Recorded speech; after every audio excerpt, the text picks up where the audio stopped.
I'm Kat, an independent midwife from Wales. Welcome to the Mother of All podcasts, where nothing is off the table of discussion. If it leaks, cries, swears, screams, goes up, but doesn't stay up, we're talking about it. It's time to get raw and real. Your no BS guide to pregnancy, preconception, birth, adolescence, wet dreams, wet in the bed, coming home pissed.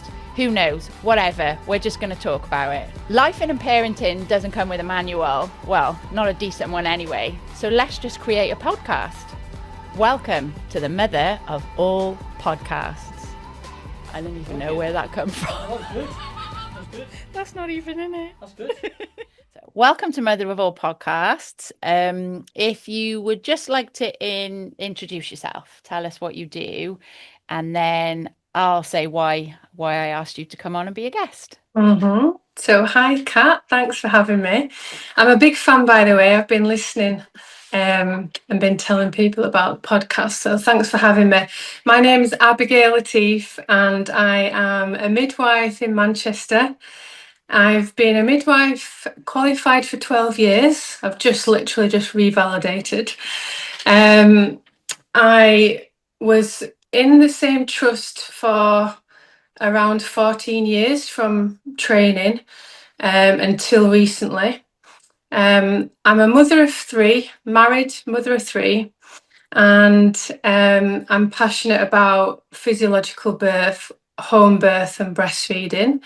I'm very passionate about choice and women's health, and as I know it, I've kind of developed into a bit of a birth activist, I would say. I've got well into like the campaigning. I'm a member of March for Midwives. I've got an amazing network of midwives and doula friends such as yourself on Instagram. So, and I guess I'm a bit of an Instagrammer as well. I've got an account called Maternal Matters. I did have a business that I ran from my home. So I have a separate studio to my home that I developed into antenatal education, hypnobirthing, and then, as we will move on to, I'm sure, I left the NHS and I did a little bit of independent work without birth work, though, just antenatal and postnatal for a couple of years until I then returned to the NHS. Yeah, so hopefully that summarised it for you. Yeah. So we've done a Zoom before, a live on Instagram, because I flew up to, I keep saying it's Sheffield, but it's not. Where is it? I know I got a plane to Newcastle and then it was somewhere from there Right. to help a lady have a VBAC. Yeah. And her It's South Shields. yes, Yeah. the trust commissioned me. I remember, the first one they'd ever done. So we did a live about that. But ever since then, obviously we follow each other on Instagram, and I love that you work in the NHS, but you're still such a profound voice for birth. And it's a fine line, because obviously I worked in the NHS. I'm sure we'll get onto that as well, and we've spoke about it. It's a real fine line, and there's a lot of undisclosed fear that midwives can't actually have a voice because they're afraid of getting into trouble. So I was following you, and then I love that you've gone back into the NHS, and it's been quite a positive move for you. So it's like it's a good balance to have a discussion. So that's why I reached out to have that chat. I'm sure we'll delve into other random things anyway. So you said you were in your first trust for 14 years. Is that with training? Yes, yeah. So from day one, being a student midwife right through to leaving, I was consistently there, at the same trust. Same as me. So I only ever worked in one trust before I left. And I left because I was bullied, basically. I've only just recently spoke about it on my podcast. It's not that I'm afraid to talk about. I don't give a shit. Listen to my other podcast, you'll know I actually don't. I think it was just something that I didn't feel I needed to. And then obviously there's been a lot more out there at the moment about whistleblowing and grievances and things. And it's kind of unearthed itself a little bit that there's so much of it still going on. I'm the same. Um, Mhm. yeah. So why did you leave? Or you don't have to mention the trust or anything, but what was Mhm. your experience that Mhm. made you think I'm actually Mhm. done? Like I want to Yeah. go. So I was trying to summarize it really because I wasn't bullied. I have been, someone attempted to bully me in the past, but that wasn't why I left. So as you said, there's a lot of whistleblowing going on at the moment, which I personally think is great. Oh, it's I think amazing. we need to talk about it. We know it goes on. I've always been very honest about leaving, but of course, like you said, I've had to be very careful and professional about speaking out. I did speak out when I left, and I did speak out on, in various professional ways, which I'll lead on to. But in summary, I had some amazing years at my previous trust. Hmm. When I look back to, what we call the old days, Yeah. I was so far. I just want to start off by telling you that the background to my story is that I consider myself really, really fortunate in the fact that I had great training. I had a great experience as a student midwife. I had some incredible mentors. Some of Same. them are still there, and some of them have left. And I'll lead on to that, how that makes me really sad. But at the same time, looking back, I had a unique opportunity to qualify and go into a home birth team before we even called them home birth teams. So Wow. there was like, no official, NHS continuity home birth team. It was just what they Team did in that midwifery. area. Yeah. Yeah. Yeah. So originally, when I qualified, I got a job with one-to-one midwives. I don't know if you Yeah. remember them, which again at that point was it was new, it was unique. It was almost like independent midwifery continuity of care outside the NHS, but they collaborated with the NHS. Anyway, I got the job there and I remember crying because I just thought, I just can't believe I've got this. I was How just so lucky. happy. Yeah. Yeah. But anyway, the dilemma was that I was a mother of two, and the children were still young, and the head office was in the Wirral, which is near Liverpool, which was quite a commute for me, about an hour and a half. And when I kind of really stood back and thought about it, I just thought this is not going to be possible. And being on call for that area at that time, they weren't in Manchester. And then I got approached by our matron at the trust, who by that point had known me from being a student, and I'd done my preceptorship with this home birth Okay. team. That was it. And I absolutely loved it, but I just thought there's no chance I'm going to get a job in this team. And, felt a bit sad that I was perhaps faced with having to rotate onto the wards because I just did not want to do that. So long story short, I was told there was a place in this team. I interviewed, I got the job, and I just thought I just couldn't believe it. I was just in my element, surrounded by these amazing home birth guru midwives that I'd already worked with and developed relationships with, and I just admired them so much. So, fast forward another 9 months, I spent that first year in this incredible team that, at one point we had a home birth rate of 20% in that localized area. I know. Wow. So that particular area in Manchester was just known, it was just embedded in the culture because Wow. of these midwives that had been there for such a long time. They'd been practicing in that area for like 20 years, and the women knew them, they'd looked after the families over and over again. So then therefore the women, they just turn up at booking and say, I'm having a home birth, and it was just fantastic. And we had a matron that was involved in that, and she supported us.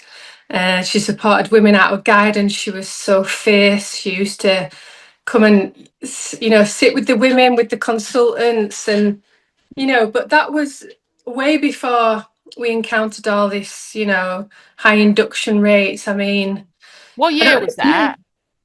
that was 2009.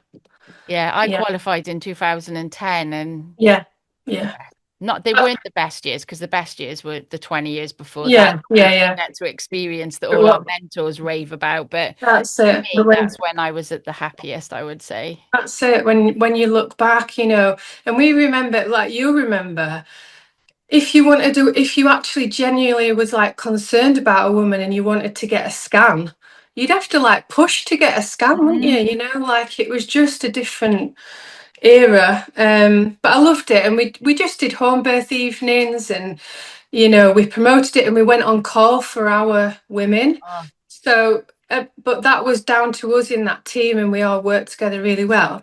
However, I then got pregnant with my third child, so like you do, it wasn't the best timing. And I remember being really, really petrified to tell my matron because didn't want to lose your job. yeah, and also I was like, oh my God, I'm in this team now and I absolutely love it. And she said something to me like along the lines of, Abigail, number three is never planned, or something like that. I And she agree. just started laughing.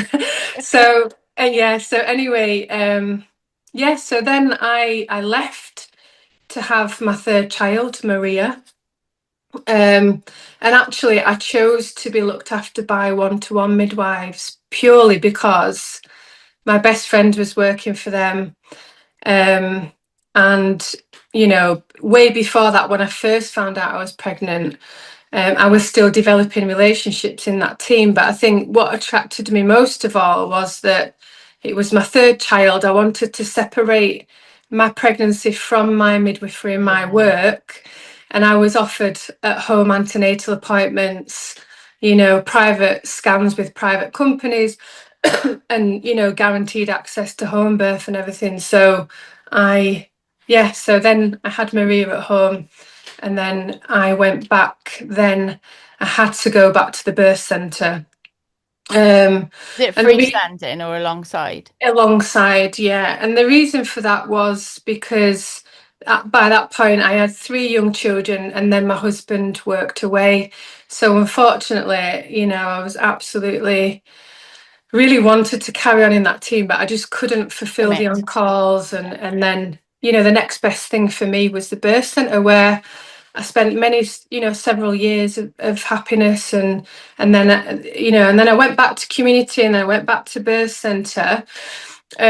So by the time that I left, I know it's a long story getting to this, but by the time that I left, I'd probably spent equal amounts of time on the birth centre and in community, really just to do with, my family situation.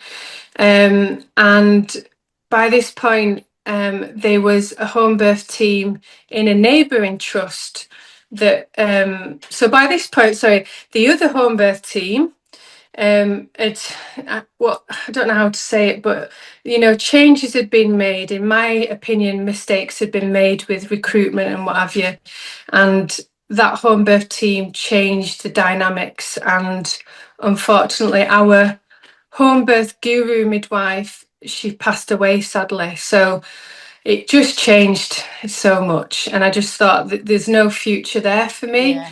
By that point, I was able to go on call again, so I looked towards this neighbouring trust, um, and I went to interview, and I got the job, and I was over the moon. And by this point, I knew some of the midwives in that team. I was kind of, I'd like to think I had a good reputation for being a passionate home birth and Yeah. birth centre midwife. And the birth centre actually gave me a lot of confidence as well, from being a junior midwife in terms of physiological birth and what have you.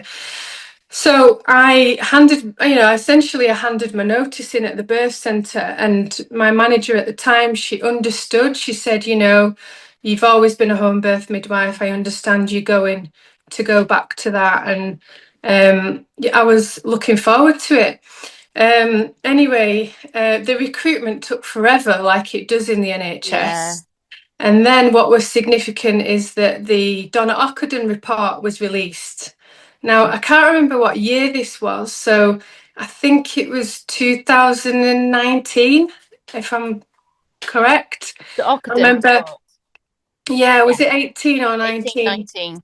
Yeah, so then so it was just before COVID, and then overnight, I'm not kidding you, Kat, that home birth team, within a couple of months of me getting the job, so Ockenden was released in April, they were told maybe the following month in May that they were being disbanded. And they were absolutely gutted because they were looking forward to me coming. I was looking forward. They had really good rates and reputation, and they basically said, we're not going to be a home birth team anymore. We've got to go back to traditional midwifery. So I thought to myself, well, there's not much point going back to moving trusts, all that upheaval to go back to traditional community. I would rather stay where I am. Yeah. I wasn't unhappy, so much so that, I was going to put myself through that.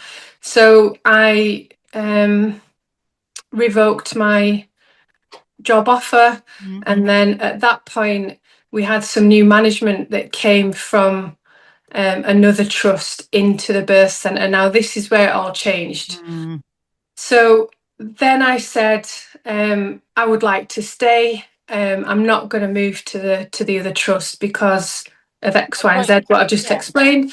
No point. And at that point, I was told that, well, unfortunately, there's no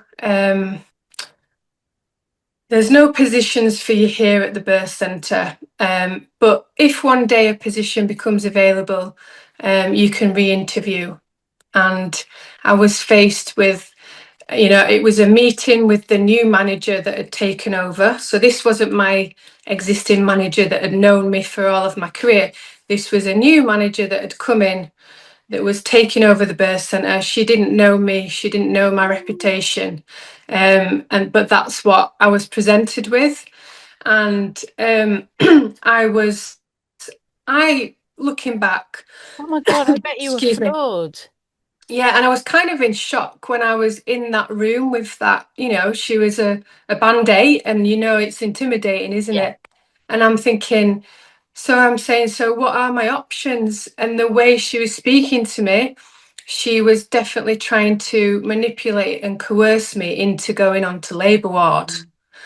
And she was sort of saying things like, well, there's something to be said, midwives like you.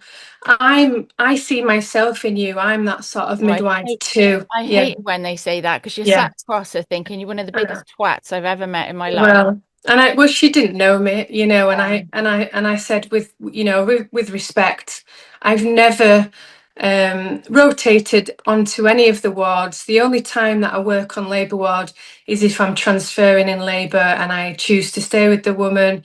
That is not my skills. And to be honest, Kat, I just felt completely demoralised. Yeah. And then you walk away, don't you? And you think, oh, we should have said this. I wish I'd have said that. But in that moment, I was kind of stunned. And she gave me an option to decide where I wanted to work, which included labour ward, postnatal ward, or enhanced recovery. So, and I was told at that point that there were 3 new midwives coming from different trusts, and I had to make a decision to move on. So that was the final straw for me. I just obviously went home feeling very angry, frustrated. I felt like shit. I felt like all of the work that I'd done my whole career it just didn't mean anything. And also, I spent a lot of time, I didn't say in the introduction that I'm also an amateur, I was an amateur artist, and then eventually I became a muralist, and I've done a lot of work. Now I've got a huge portfolio, but at the time I'd done a lot of work on the birth centre with the environment. I'd painted murals in my own time. Anyone that knows me will know that, I put my heart and soul into everything that I do. And I just thought, how can this person just come along, and not value anything that I've done, in my career? But then, I realised later it wasn't personal, but it was definitely an agenda. Yeah. This management team came in with an agenda. which was a militant approach. You do as I say, and if you don't like it, you know where to go. No thought of the women that would be coming in, like your years of expertise, Absolutely. not Yeah. needing any training. You Yeah. literally just need your badge back and you're free to go Absolutely. kind Yeah. of thing. And I was aware, I am and I was a well-respected member of, that team. And, whether people liked me or not, I know that my reputation was that the women would always come first. And like I said, I would go above and beyond. So yeah, I felt completely gutted and took some time, but I think ultimately my husband saw what it was doing to me and my behavior and my moods at home, and I just felt it just changed me overnight, I would say. And then I spoke to my husband, obviously, because you've got all your financial implications, what you're going to do next. And I decided to hand my notice in. And then there's a little bit more after that, but I'll just pause there in case you want to ask me anything. When before you handed your notice in, was there a thought of what am I going to do next? Did you have like another plan in place Plan. before you did that? Because I didn't. I just had to go. Yeah. Not really, but I was fortunate in the way that by that point I'd already started to establish maternal matters. Hmm. So I'd already started to do some private like hypnobirthing and that, which went down like a lead balloon, to be honest with you, Yeah. in the NHS to begin with.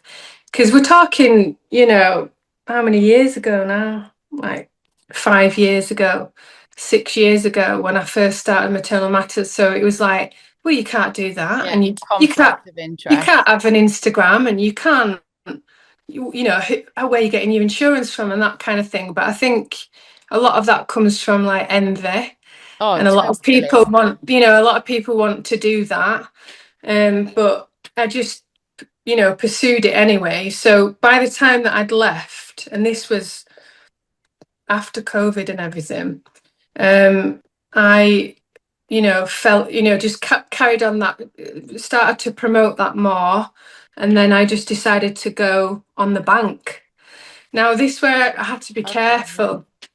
Yeah, so this is where I had to be careful because I had to essentially play the game in the way that I had to be clever about.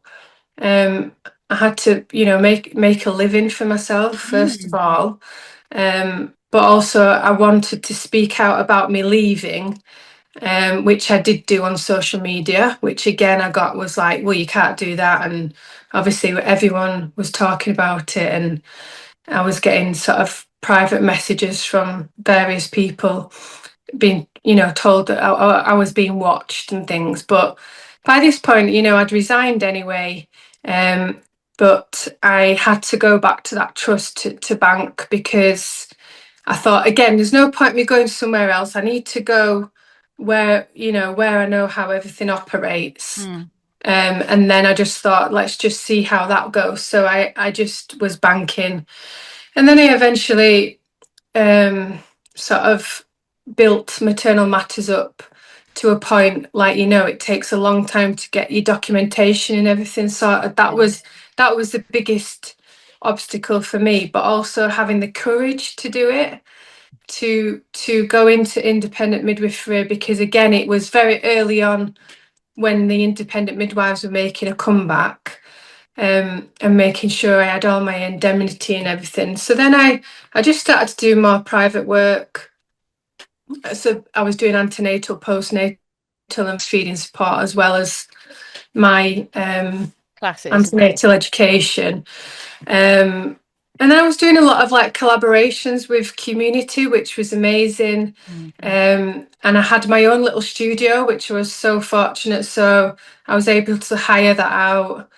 Um, oh, and then I got a lot of work doing my artwork, which Yeah. was incredible because I got work for official work where I got paid from other NHS trusts, and I got some really big contracts over the summer, and that again was great for me because it just gave me a lot of headspace and a lot of time to think about What well, do I want to do? what am I going to do next, and Yeah. also to like to grieve and go through the process because how did you feel? Because I felt a mixture of sadness, anger, Oh, I was raging. grief, and I felt guilty as well for Mm. leaving my colleagues because after I left, it was like an exodus. It wasn't because of me, it was Yeah. because of the toxic leadership. Yeah. There was a mass exodus of midwives from that trust. And then I just felt like I still feel for them midwives now. I've still got friends that work there. So, how did you feel? I was raging.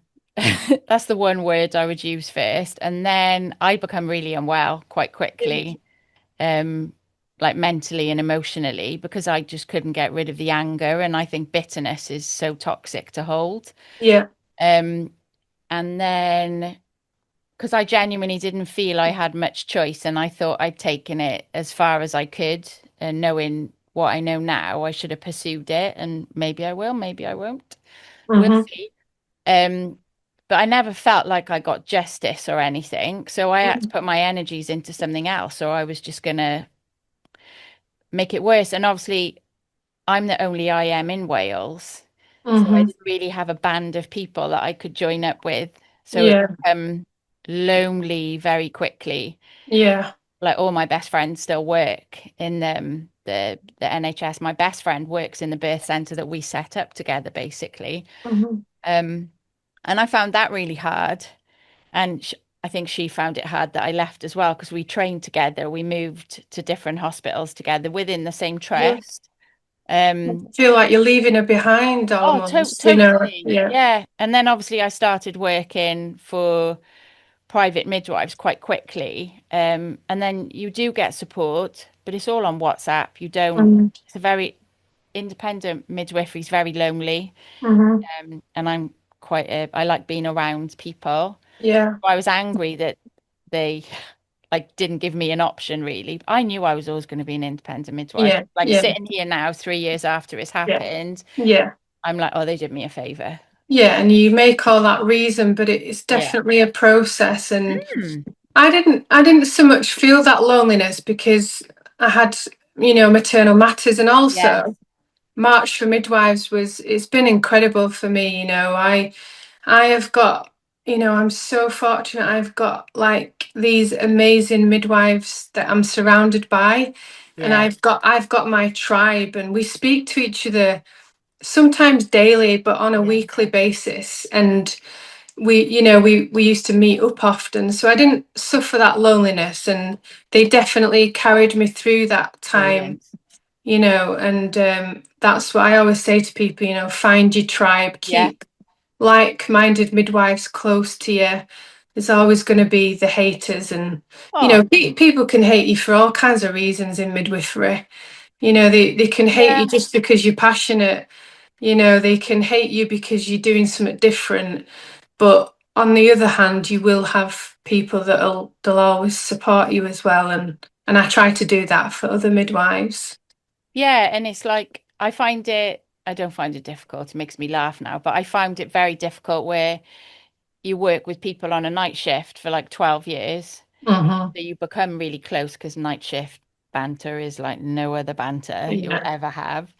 Um, and then, they're the ones who were like, oh my God, yeah, it's a witch hunt. You're being bullied. This is Yeah. happening. You shouldn't be treated that way and kind of Yeah. egging you on. But where's the support when you've got the guts to actually stand up and Hmm. be like, Hmm. I don't want to be treated like this anymore. Where's my witnesses? And Hmm. not one come forward. Yeah. So you can either Hmm. choose to carry it with you or just Yeah. bury it really, because Yeah.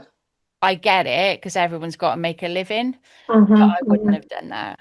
I know. If I saw someone being treated the way I was treated, Hmm. Hmm. Hmm. I would have been there.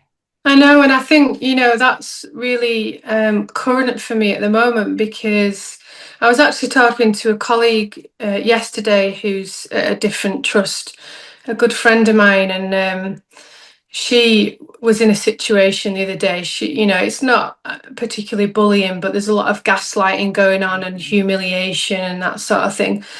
And I think I've always had this really strong moral compass, which you sound, the same. And like you said, if it was always the same for me at school or whatever, college, university, I remember, I took the younger midwives, the 18-year-olds under my wing. And, there's always the mean girls at uni, and I'd always be the one that would, look after them and defend them. And, it's the same in midwifery for women, isn't it? The advocacy. And I know in my heart I am authentic and I will always be like that. And I will always speak the truth. And I'm not afraid of speaking the truth now. I was back then, definitely. But this has happened to me for a reason, because now I know my voice. Yeah. And I know my rights, and I know that, as per NMC, we're supposed to tell the truth. I get a lot of messages saying, do you get backlash? Do you get reprisal for all the speaking out that you've done? And I haven't, apart from people saying, oh, there's people watching you, and it's like, well, tell them, tell them to contact me, and and we can have a chat. yeah. But I did a lot of official speaking out, and what I want to do, and I want to continue that, because, like you said, a lot of midwives are fear of that reprisal, and like you said, people saw what was happening to you, and I've certainly seen bullying in the past, and I was somebody who tried to bully me. That's another story. But I think that it is important that we look out for each other as midwives. I understand that people can sit there and they think they know that it's wrong, but they're just so grateful it's not happening to them. But it's so important that we call these behaviours out, and that's definitely what we try to do in March for Midwives. But because we're a collective as well, it's not just me. I've got my midwifery sisters behind me, and believe me, we do so much work behind the scenes. So yeah, I want to continue to speak out and encourage people to do the same, because if we don't do that and challenge these behaviours, there's so much corruption and toxic behaviours. They just keep getting away with it, So It's like the people, I call them the suits, the people who make all the decisions, and they shouldn't be the ones doing it. It should be the people on the shop floor. I've always said that you should get more involvement. Or like, oh, we've got, do you know this midwife? Yeah.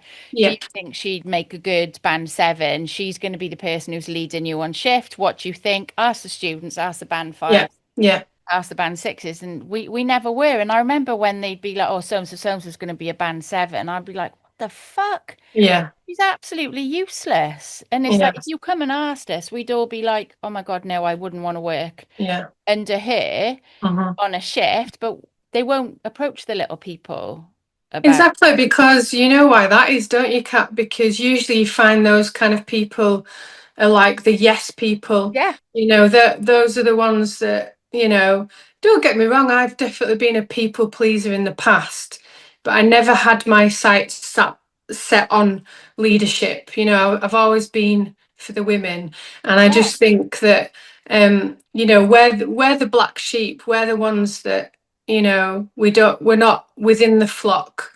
And that's definitely what they saw in me, somebody that is going to question things, someone that's going to speak out for the women, and it's hard being that type of midwife, but when that's in your heart, you can't change it. You're either one way or the other. it makes you a better person. I said it on my podcast earlier when I was talking to someone, you have to be like unapologetically yourself. Otherwise you're not.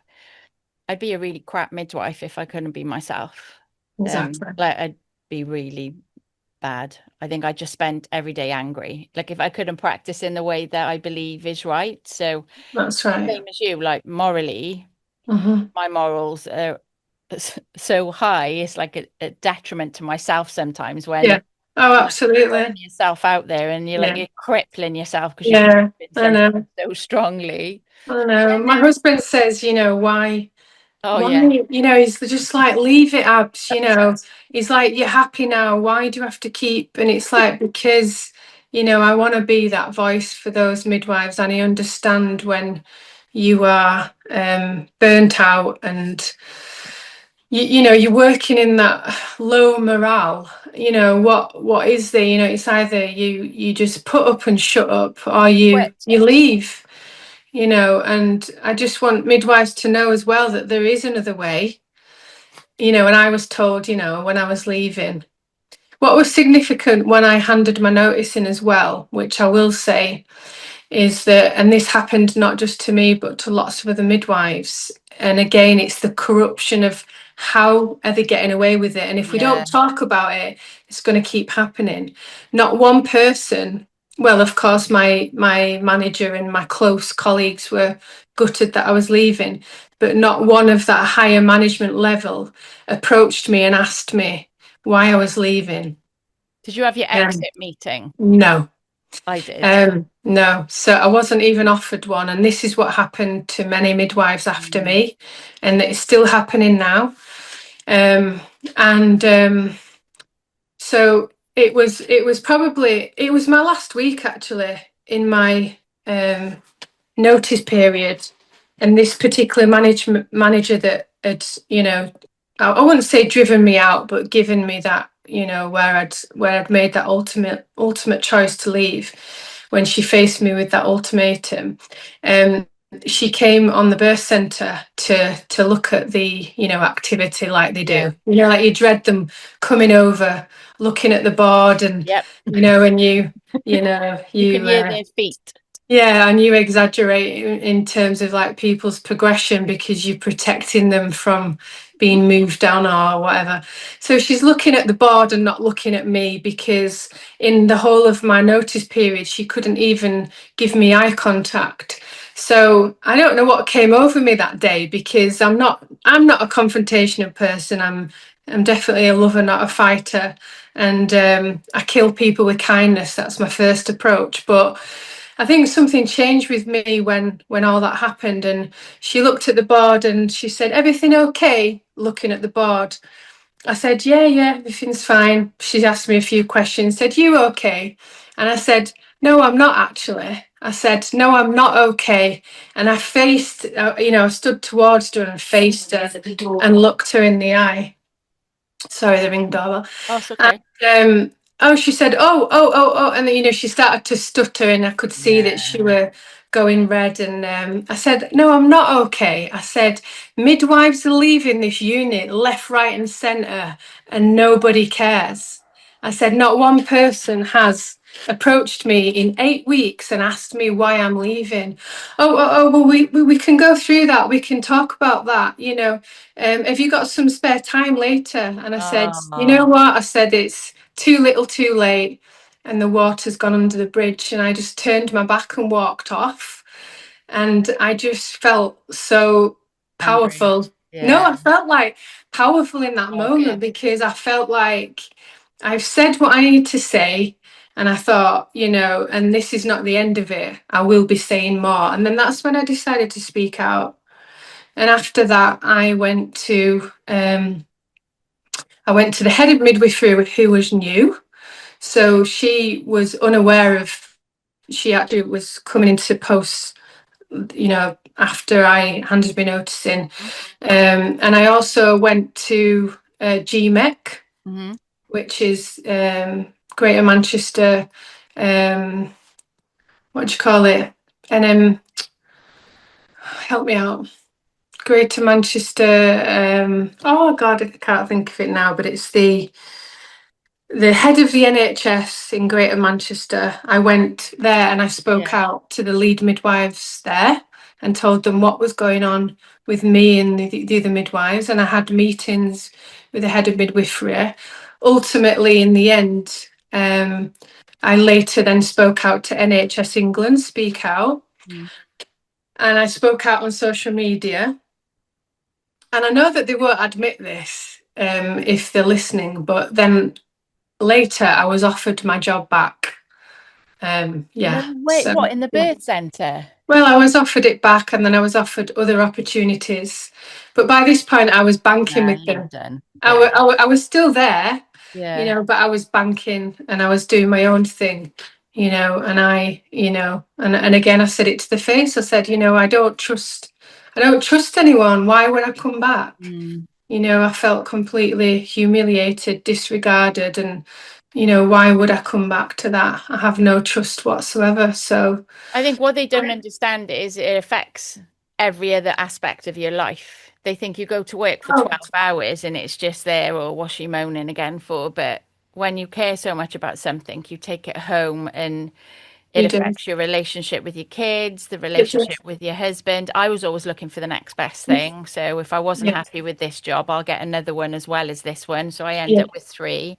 Oh, Hmm. and I'll just start a business and I'll reduce my hours in work. And yeah, it's just stupid. So after like, because it is trauma, I It don't, was trauma. Yeah, it was. Yeah. why? So you obviously you were banking and then you did a bit of IM work. And Hmm. then I remember when I don't know why I followed you before that. I think you just algorithm just puts you together with people. And then Yeah. I remember you posting saying, I'm going back to the NHS. And Yeah. I was like, what the fuck? I know. I What's know. different? Like, this is why I love it because you just seem Yeah. so happy. Yeah. I know. So yeah, the short story is that my best midwifery sister, who's called the classic midwife, but she's had a big break from Instagram, so she's not been active. She's had a beautiful baby girl recently, Oh, so she was at this trust. So she had left ahead of me. So we were in that home birth team together. okay. We had this really strong bond. She's part of my family, and we kept in touch. So she had been at this trust where I'm at now for several years, and I missed her a lot. And there were times when I asked her, would she come back and could we start a home birth team again? And she was like, no. She goes, I won't be going back there. I'm happy. And she often told me, you should come. And you know, uh, I think it was just the distance, really. And then because I'd been damaged by the NHS, I felt a lot of anger Yeah. towards the NHS as an establishment. So I couldn't see myself going back. But then fast forward, IM work, as you know, it's not all roses, and I had to make the decision, am I going to go into the birth fully fledged on call Yeah. and dive straight in and get insured with Zest and everything? In fact, I was just about to sign on the dotted line with Zest. I had everything in place apart from the birth indemnity. And she said, we're recruiting again. She said, just go, and her matron, she had a good relationship with her. Why don't you just go? Why don't you just see what they're going to offer you? And I just thought, what have I got to lose? The distance isn't great, but I was weighing up my options because obviously you've got to change your lifestyle to become an IM. And You've got to the give it biggest everything. you have, and the other thing is the business side of it was hard work for me. You've got to constantly promote yourself, Yeah. and I was getting a bit tired of that, if I'm honest. Anyway, so I went for the interview. It just felt great, but obviously I felt, I was skeptical. I was guarded, but I did know from what my friend was saying that it was a different culture. They are invested in home birth. They have like-minded midwives, and they promote home birth. It's not perfect because it's the NHS, and Yeah. this is what the matron and my team leader was saying in the interview. It's never going to be perfect because it's the NHS, but we're doing our best, and these are the things that we're planning, and all of the things they said is just what I wanted to hear. And I just felt like the interview was there was just a lot of there's a lot of warmth there and a lot Mm. of authenticity. Like there's one thing that I cannot stand in the NHS, and it's the interview system. Like the flipping tick box. I know. How you perform in your interview. Like it feels like your reputation has nothing to do with you getting a job these days in midwifery. It's like all about how you fucking It is. answer your It's full of questions. forming. Yeah. Yeah, however, I didn't feel like that. Obviously, I was asked questions, Yeah. but I was met with, smiles and warmth, and I knew that those midwives were on the same page. So yeah, ultimately, I just thought, why not give it a go? It Feel feels like you good. could leave. Yeah. Exactly. So that's what happened. Yeah. So that's why I went back. Why is it different? So don't get me wrong, in the beginning, it was a huge challenge. Yeah. Um, I underestimated it massively because by that point I'd been out of the NHS for 18 months. I'd not been in, so I went back to community midwifery, which is what I'm doing now, traditional community midwifery. Prior to that, I was in the birth centre for, I don't know, 2 years. So I'd been out of antenatal clinics for well over 4 years. Yeah. I'm not a big fan of clinics. I have to be honest. Everybody knows that. I still say that now. Like, I love seeing my women on the caseload, but it's not for me. I hate the tick box. I hate the in and out. Um, so in that sense, for me, it was a massive learning curve again, even though I was an experienced midwife, running that fast-paced clinic. And the admin was hell Yeah. because I'm dyslexic. So I massively struggle with IT and picking things up really quickly. So I'm not going to lie, and they know this, that there was a point where I just thought I can't do this. Yeah. And it's the admin, and they said to me, you're going to find the admin challenging because it's quite old-fashioned. It's not digital yet. I had been using digital, so in that sense, I was just like, oh God, like what have I done? There was a point where I thought, what have I done? And I was being quite negative. I was looking at all the negative parts that I was struggling with rather than being able to see ahead and see that I needed to give myself patience, which I didn't do. I'm not very good at that. I'm very patient with other people, but Yeah. not myself. And also, I had a friend that's like my buddy now. She joined at the same time from a different trust. So we were both experiencing the same difficulties, which was helpful. But again, we were both kind of dwelling Bouncing on off your negativity. negative. Yeah. Yeah. And I don't know what happened then. I think I just kind of, had a few bad times, and then I would speak with my team leader and tell her what my concerns were and that I was struggling. And every time that I talked about my struggles, because sometimes we keep it to ourselves, don't we? As midwives, we're very good at like pretending that everything's all right and flapping under the surface, Yeah. but really we're just a mess really on the end. And it was affecting me at home again, and I was getting a lot of anxiety. And I was getting a lot of anxiety from the responsibility of safeguarding as well, because I didn't have a lot of experience in safeguarding because it was managed differently. So every time I spoke to them, they just put things in place, you know what I mean? It was always met with, right, okay, so you're struggling with this. So this is what we're going to do now.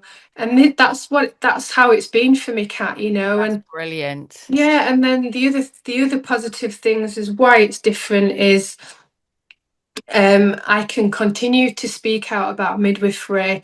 I'm not met with reprisal. I can promote home birth without feeling like what's the word?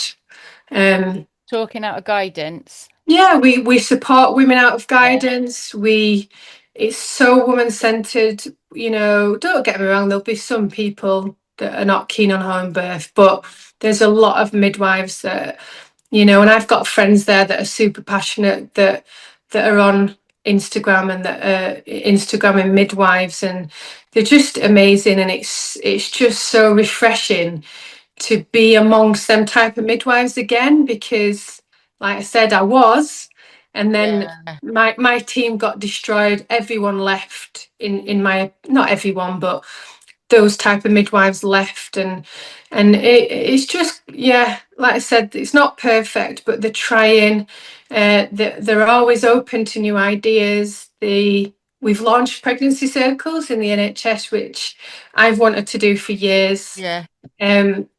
If you want to train in something, you just put yourself forward. And for me, I'm always that kind of person. Like, if you want something, you got to go and do it. You've got to put yourself forward. You've got to, sometimes go out of your comfort zone. And I love learning new things. And already I've been here for just over a year.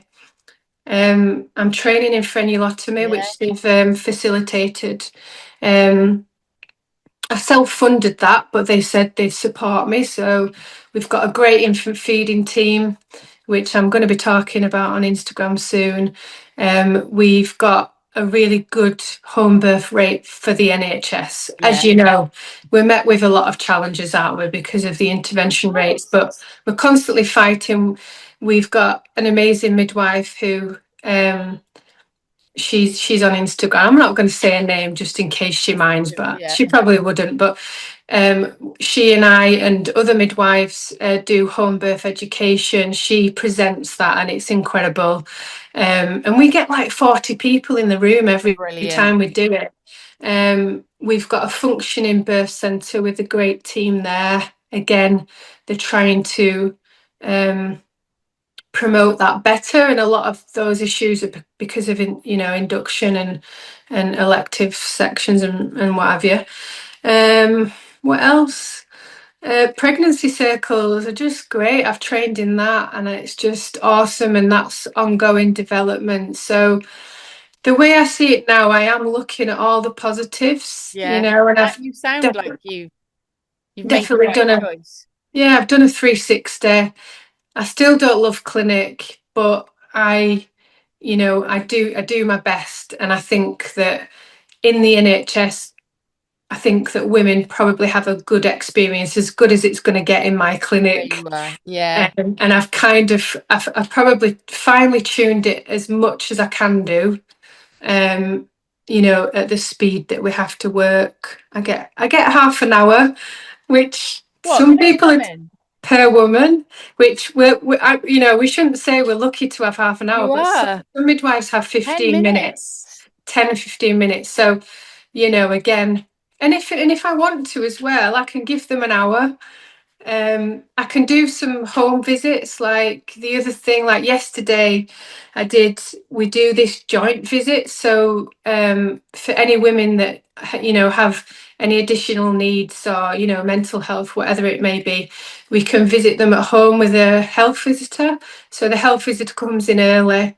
And yesterday I was with this woman for like 2 hours. Love it. I sat with her and her family, making sure she's got this safety net, talking about, transition to parenthood. And I just come out of them visits and I'm just like buzzing, you know what I mean? And it's like, this is what midwifery is about. So would you ever, before I ask you your 3 questions, would you ever revisit the independent midwifery world? You know what? Or do you ask me a piece of it? Do you know what? I mean, I'm just very open-minded now. I always have FOMO with IM. Whenever I speak to you or, I've got loads of buddies now like Bailey and Sarah, and I've got so many independent midwives that I admire, and I talk to them all the time on Instagram.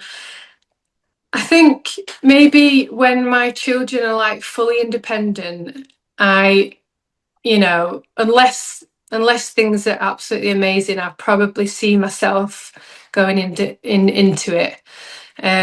But for the time being, I'm so happy that I'm training to be a frenulotomist, and I see a future in infant feeding. Like today, I've just talked about breastfeeding all day, and I absolutely love it. And I know it's some people's worst nightmare, but that's why it's good that we're all different, isn't it?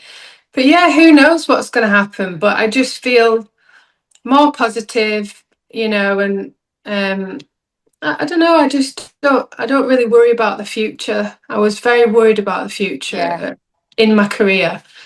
So yeah, it's really it's really empowering, to be honest. It's a good feeling. It's so nice to hear. And I think a lot of independent midwives are listening who've had trauma working in the NHS who would, Yeah, if they're through it, I don't know, you do get over it, but if they're through yeah, it, they'll listen and be like, that's so nice. Because I yeah, know if I went back, it wouldn't be that, like yeah, 100% not where I yeah. were. Not where you worked, no, because No. the thing is, I don't know, I I would never go back to the previous trust. I know that. Um, now I know that, and I was, you're very conditioned and institutionalized to believe that the grass isn't greener. Now, the problem is probably because of where you are, and you're probably very rural, is that right? Hmm. You haven't got the choice that I've got. So I'm quite fortunate being in Greater Manchester. We've Yeah, got that, we've move got, around. yeah, I think we've got 8 trusts in Greater Manchester. And actually, I'm quite central to all of them. So I have got a longer commute now, but it's just a small disadvantage to everything that I'm gaining. So I am very fortunate in that respect. But my advice to midwives, if they're afraid of leaving, Mm. you know, for another trust, and that that they don't think the grass is greener, it can be, Yeah, or the saying goes, it could be watered differently, so just try it. What's the worst can what's to happen? lose? Yeah, You could go back, couldn't you? But yeah, it's been no looking back for me, I love it. definitely. No regrets. Hmm. Um, 3 questions. What would you go back and tell your younger self if you had an opportunity to? I would um tell my younger self to care less about what people think about you, particularly in midwifery. I was definitely a people pleaser. Mm. Um, and, I suppose I wanted everyone to like me. I don't know where that comes from. We all do though, even, Yeah, and you wouldn't come across like that because I don't either, but yeah, yeah, yeah. But we all want, as why you wouldn't can, you want to be liked? exactly, yeah. And, I've never really got along with people that,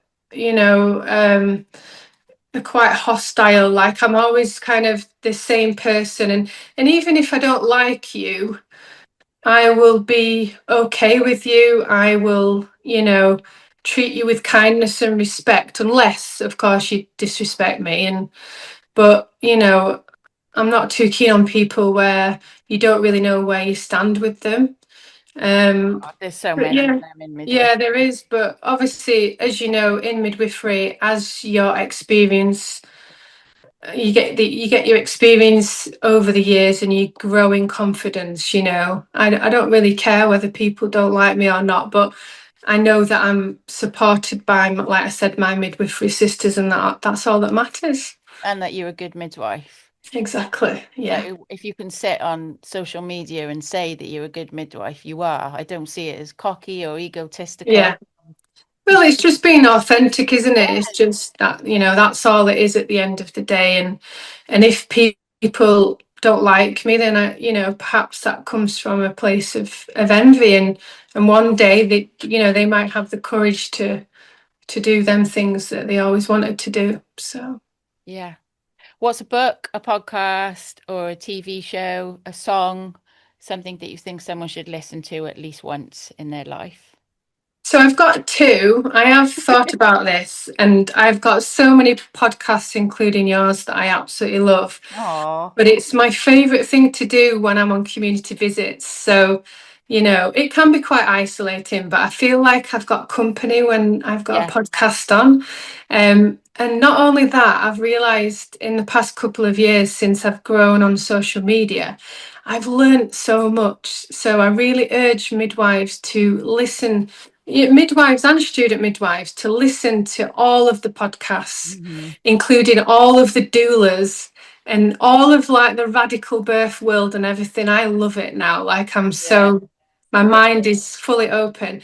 But one podcast that I did take part in, is not so much like very commercial, but it's from Call the Midwife. So I'm a mega Call the Midwife fan, Preach. and so is my mum. Yeah.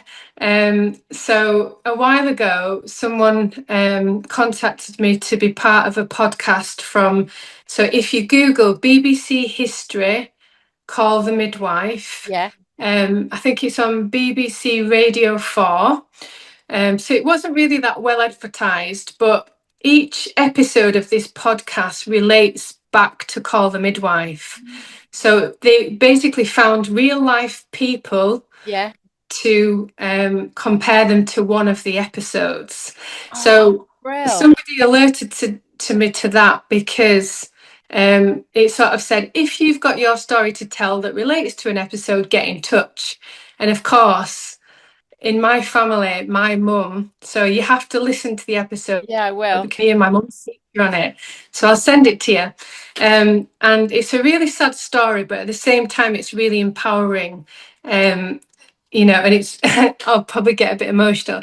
It's very emotional to me and very emotional to my mum, but also all the other stories you'll find that, oh, there's so many different stories and they're so emotional but also really empowering as well. So absolutely every single episode. I think there's about 12.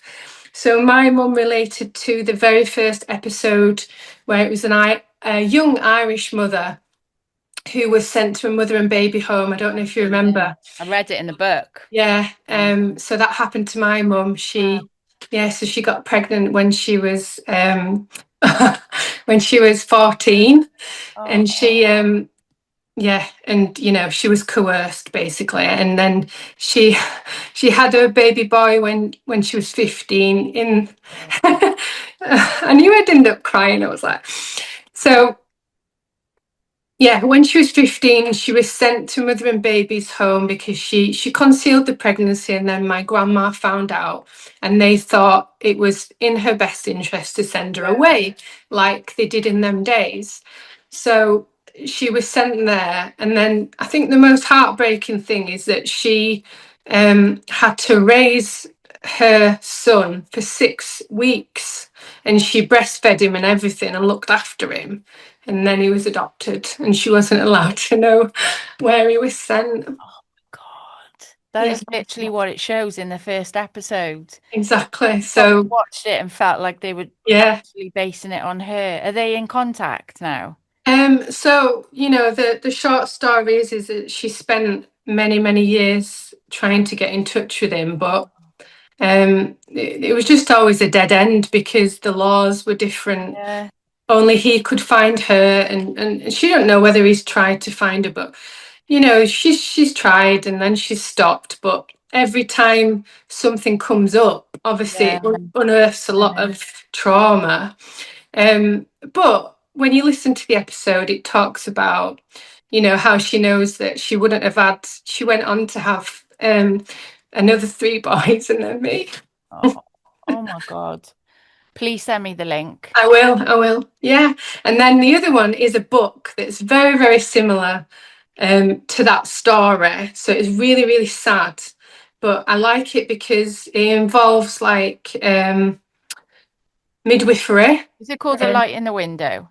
No, it's called The Girl Behind the Gates. Oh, okay. I can't remember the author, but a very similar story. But it goes into about how women's babies were removed without consent. But then this woman, in those days, this was well before my mum's time was in the 1970s. I think this is before that in the 1950s, where the women were then sent to mental institutes. Yeah. So that's fascinating, and it's based on a true story. How she basically, it's just really inspiring how she actually lived her life, and she actually came out. I think she spent about 30 years in this institute. So quite dark but empowering at the same time. But I just live and breathe midwifery, so I tend to even read books that are related to it. Yeah. Are you okay?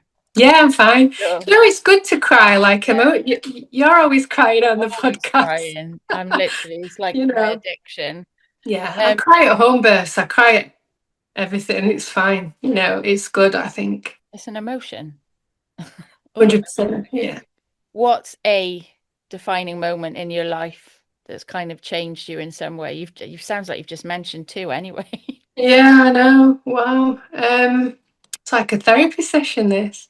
It sounds a bit cliche, but I would say my second birth, which was a transformative home birth. My son, so I've got three children. I've got a boy and two girls. And my son, I planned a home birth with him. I had amazing midwives and amazing support.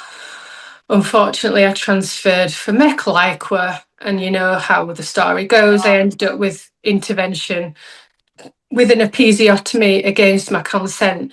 I wasn't traumatized because I had amazing support. However, I knew that birth I knew that it's not how I wanted to birth. So I suppose I had a lot of disappointment in my birth. And at that point, I wasn't a midwife, but I decided to go into midwifery. Fast forward to my second birth, I was a first year midwife. But I always knew I wanted to give birth at home because my mum had given birth at home, my grandma, and my sister-in-law. So I had those women around me. Yeah, and I had this transformative birth with Safia, and it was just incredible. And I won't go into my full birth story, but I had my midwife with me, who was my inspiration to be a midwife. My mentor was there, and I just did it by myself. They was just watching. And, my mum was there, my husband was there, and it just transformed me as a mother and a midwife. And it absolutely cemented and molded me to the midwife that I am You want to today. be. Yeah. So I think, her birth, yeah, it was amazing. And I videoed it, and yeah, she's at the age now though, she's like, oh, That's all. mum. Yeah, she's 14, and she's like, all you talk about is vaginas, I and know. you just, but I do believe, well, I already know that it's cemented in her mind Oh, that how can it she, not she, be? she will give birth at home. So yeah, It's a foregone conclusion. It's yeah, next. I don't know exactly. what I would do if Yeah, mine said we're going to yeah, start a hospital. I'd be like, yeah. okay, I support your So, wishes, but you're mad. Thank you so much for joining me. you're Uh, welcome. Thank you for having me. I'm sure we'll speak again, and then Yeah, I'll send the episode to you, and you can share it as well. yeah, yeah. Okay, Kat, Yeah. stay in touch, and Lots thank of you love. so much. You Bye, take Abs. care. I love you. Bye-bye. Bye bye. Bye-bye.